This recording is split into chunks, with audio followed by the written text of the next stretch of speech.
බැංකු හා මූල්‍ය ආයතන මගින් සිද්ධ කරන වංචා සම්බන්ධයෙන් විශේෂයෙන්ම අපි අනාවරණයක් සිද්ධ කළා පහුගිය කාල වකවානුව තුල. මම හිතන්නේ මීට වසර කීපයකට පෙර ආතුව ලංකාවේ බැංකු රජකලේ හරියට ඒගොල්ලන්ගේ අධිරාජ්‍ය වගේ. මේ බැංකු වලින් කිසිම අසාධාරණයක් වෙන්නේ නැහැ.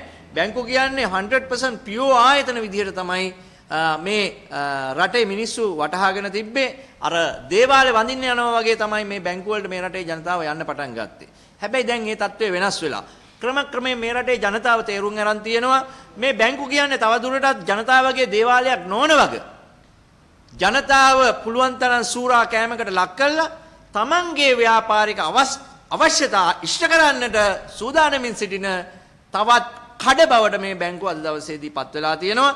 මූල්‍ය ආයතනත් ඒ තත්ත්වයට පත් වෙලා තියෙනවා. ඉතින් ඒකට හොඳම උදාහරණ අද දවසේදී මා ඉදිරිපත් කරනවා. පහුගිය දවසක අපි ගියා HMB බැංකුවට. HMB බැංකුවට ගිහිල්ලා මම වාඩි වෙලා ඉන්නවා පුටුවක. බැංකුවක් ඇතුළට ගියාට පස්සේ ඕනි තැනක අපිට වාඩි වීමේ හැකියාව තියෙනවා. ඉතින් අපි ඒ අනුව පුටුවේ වාඩි වෙලා ඉන්නවා. දැන් අපේ ගෙදරට මිනිහෙක් ඇවිල්ලා පුටුවේ වාඩි වෙලා ඉන්න කිව්වනම් පුටුවේ වාඩි වෙලා ඉන්නවා නම් අපි යාගෙන් අහන්නේ කොහොමද ඔයාගේ සැපසනීප කියලානේ. හැබැයි බැංකුවට ගිය වෙලාවේ බැංකුව මට සැලකුවේ හරි අමුතු විදිහට. ඔයා කරුණාකරලා නැගිටලා එළියට යන්න කියලා කිව්වා. මං ඒත් අඳුන් කුඳුන් වෙලා මම බැලුවා මොකද බැංකුව මේ විදිහට මට ප්‍රකාශ කරන්න කියලා. මේක මේ VIP කස්ටමර්ස්ලාට තියෙන තැන ඔයා සාමාන්‍ය ගනුදෙනුකරුවෙක් ඔයාට මෙතන වාඩි වෙන්න අයිතියක් නැහැ කියලා කිව්වා. ඉතින් මම මේ කතාව අහලා අතිශය ලැජ්ජාවටපත් වුණා, තුෂ්ණිම්භූත වුණා. ඇයි මේ වගේ කතාවක් මේ බැංකුවේ ප්‍රකාශ කරන්නේ? බලන්නකො එක රටක් එක නීතියක් කියලා සංකල්පයක් හොඳ වෙලා ලොකුවට තිබ්බ කාලයක් හරියට අවුරුද්දකට පෙර ආතුව. ඉතින් එදා එහෙම කියපු බැංකුව අද දවසේදී කරපු මගෝඩි වැඩක් හෙලි කරන්නට තමයි මම මේ සූදානම් වෙලා ඉන්නේ. මේ බැංකුව ව්‍යාජ ගිණුමක් සකස් කරලා තියෙනවා. ඒ ව්‍යාජ ගිණුම සකස් කළා අධිකරණය නොමග ඇරලා තියෙනවා. ඒ වගේම ඒ ව්‍යාජ ගිණුම භාවිතා කරමින් ඉඩම් මංකොල්ලයක් ගන්න සූදානම් වෙලා ඉන්නවා. ඒ පිළිබඳ සත්‍ය තොරතුරු තමයි මා අද දවසේදී මේ හෙලි කරන්නේ. මේක ඇවිල්ලා DDR 83 එළයිරක් 12 නමින් දිසාධිකරණයේ කොළඹ විභාග වූ නඩුවක්. මේ නඩුව මේ වන විට විභාග වෙලා අවසන්. ඒ නිසා මට මේ පිළිබඳ කතා කිරීමේ අයිතිය තියෙනවා. හැබැයි මේ නඩුවට ඉදිරිපත් කරපු සාක්ෂි සාධක ඒ සියලු දෙයක්ම වංචා සහගත ආකාරයට තමයි මොවුන් ඉදිරිපත් කරලා තියෙන්නේ. මේක ව්‍යාපාරිකයෙකුට අයිති ගිණුමක්. මේ ව්‍යාපාරිකයා කරලා තියෙන්නේ රටට ඩොලර් හොයලා දෙන එක. භාණ්ඩ ආනයනය කළා ප්‍රති අපනයනය කිරීමක් තමයි සිද්ධ කරලා තියෙන්නේ. ඉතින් ඒ සිද්ධ කිරීම හරහා අතිවිශාල ප්‍රමාණයේ ගනුදෙනු රාශියක් මේ බැංකුව මගින් සිද්ධ කරලා තියෙනවා. බැංකුවේ නම හෙලි කරන්න අපි බය නැහැ. අපි විවෘත ඕනෑම වෙලාවක මාධ්‍යයට අදහස් දක්වන ඕනෙම කෙනෙක්ට ප්‍රශ්න අපෙන් අහන්න පුළුවන්. HNB බැංකුව මේ මංකොල්ලය පිටිපස්සේ සිටින්නේ. ඉතින් මේ ව්‍යාපාරිකයා 2008යි 5යි 23 දින ණයවර ලිපි සම්බන්ධයෙන් ඒ ණයවර ලිපියක් ඕපන් කිරීම සඳහා පහසුකමක් ලබා දෙන්න කියලා ඔහු ෆැසිලිටි එකක් ඉල්ලනවා. ඒකට අදාළ ඩොකියුමන්ට් එක මං ගාව තියෙනවා. මේ තියෙන්නේ ණයවර ලිපි විවෘත කිරීමේ සඳහා ලබා දුන්න බැංකුවෙන් ලබා දුන්න ලිපිය. ඊට පස්සේ ක්‍රමක්‍රමයෙන් කාලය ගත වෙලා යනවා. කාලය ගත වෙලා යද්දී මේ ව්‍යාපාරිකයාටත් මේ ආර්ථික ගැටලුත් එක්ක නොයෙකුත් ගැටලු වලට ඔහුට මුහුණ දෙන්න සිද්ධ වෙනවා. ඒ මුහුණ දෙන්න සිදුවීමත් එක්කම ඒ ණයවර ලිපි පෙන්눔 කරමින් ඔහුට අයිති ඉඩමක් මංකොල්ල කෑමේ ප්‍රයත්නයක් මේ බැංකුව දරන බවට සියලුම තොරතුරු අපි ගාව තියෙනවා. ඔහු ලබා ගන්න ඔහුගේ මේ ණයවර ලිපියේ ඉඩම උකස්කරයක් විදිහට තියලා ගන්න ණයවර ලිපියේ මිලියන 4.2ක මුදලක් තමයි මේකේ දාලා තියෙන්නේ. හැබැයි අවුරුදු 7ක් යනකොට මේ මුදල 4 ගුණයකින් වැඩි කරන්න ඒ බැංකුව ක්‍රියාත්මක වෙලා තියෙනවා. ඉතින් බලන්න මිලියන 5ක් විතර අපි ණයට ගත්තට පස්සේ අවුරුදු 7ක් යනකොට මේක මිලියන 200ක් බවට පත් වෙනවා නම් මොන විදිහේ පොලි ප්‍රතිශත අනුගමනය කළාද කියන එක අපිට ගැටලුවක් වෙලා තියෙනවා.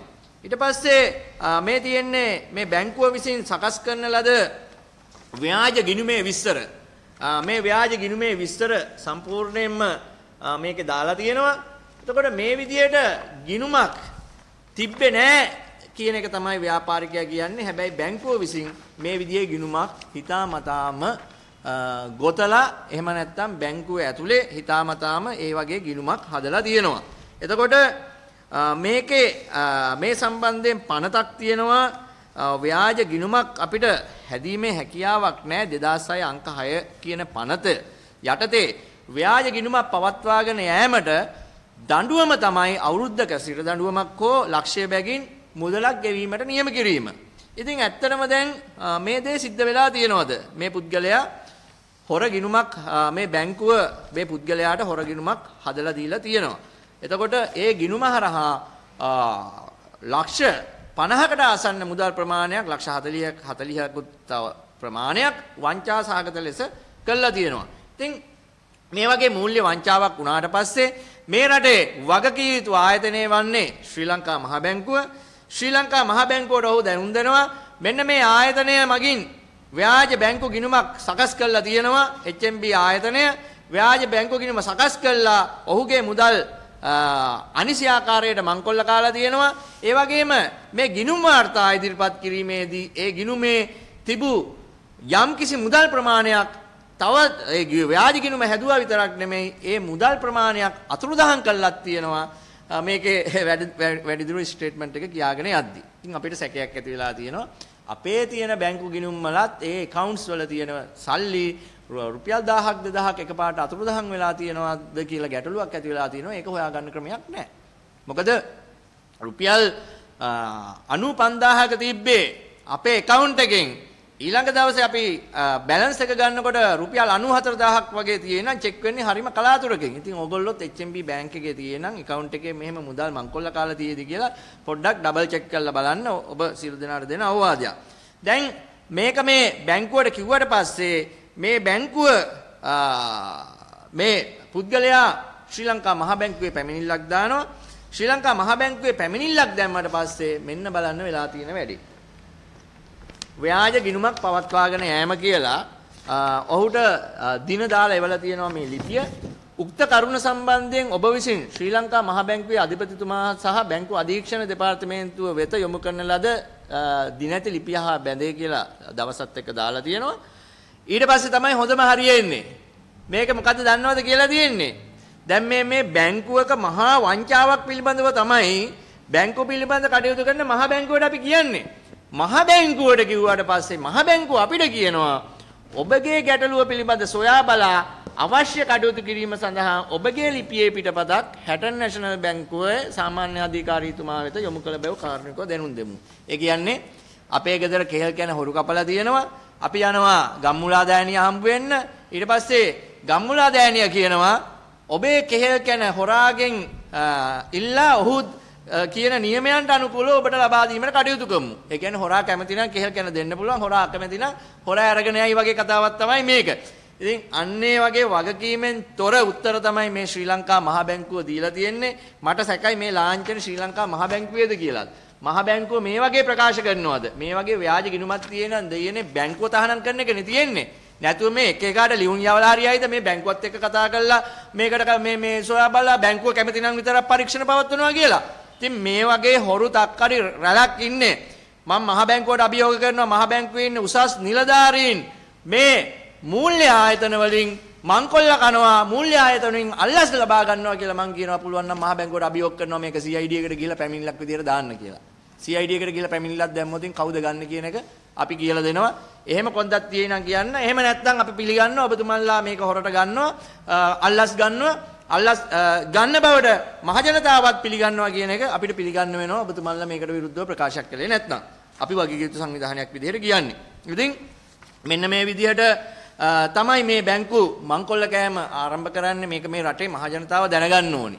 මෙව්ව කට ඇරලා කියන්න මිනිස්සු නැහැ. බැංකුව ගැන කතා කරන්න මිනිස්සු බයයි. සංගමයක් විදිහට බැංකුවක නම කියලා අභියෝගයක් කරන්න පුළුවන් ඉන්න එකම සංගමය තමයි මගේ රට සංවිධානය. ඉතින් ඒ වගකීම අපි බාර අරගෙන තමයි රට වෙනුවෙන් මේ මාධ්‍ය ඉස්සරහා මේ හෙළිදරව් කිරීම කරන්නේ. මොකද බැංකුවකින් නඩු දැම්මොත් එහෙම අනේ බැංකුවට සල්ලි තියෙනවනේ අපිට නිකන් හිරේ විලංගුවේ ලගින්න තමයි වෙන්නේ කියලා හිතන මිනිස්සු තමයි මේ රටේ ඉන්නේ. හැබැයි අපි බය නැහැ. අපි ණයක් නැහැ. ඒකින්ද තමයි මේ බැංකුවල තියෙන මේ දූෂණ වංචා සම්බන්ධයෙන් එලිපිට මේ විදියට හෙළිදරව් කරන්නේ. එකම සංවිධානය, එකම සිවිල් සංවිධානයේ මම අභියෝග කරන්න පුළුවන් නම් වෙනත් කට්ටියටත් මේ විදිහට මාධ්‍ය හමුවේ ඇවිල්ලා Tamanට වෙච්ච අසාධාරණේ පවසන්න එක තමයි මේ රටේ වෙන්න ඕනි. ඒ වගේම මේ අදාළ ලිපි ලේඛන සියලු දේවල් අපි සිද්ධ කළා. ඉදිරියේදී තවත් හෙළිදරව් කිරීම දෙකක් අපි සිද්ධ කරනවා. ලංකාවට ඩොලර් ලැබීම නතර කිරීම සම්බන්ධයෙන් සහ තවත් විශේෂ දෙයක් තියෙනවා. භාණ්ඩාගාර බිල්පත් සම්බන්ධයෙන් මහා වංචාවක් සිද්ධ කරලා තියෙනවා මේ HNB බැංකුව. ඒ සම්බන්ධයෙන් අපේ ඉදිරියේදී මාධ්‍ය හමුවකින් විස්තර කිරීමටත් අපි බලාපොරොත්තු වෙනවා.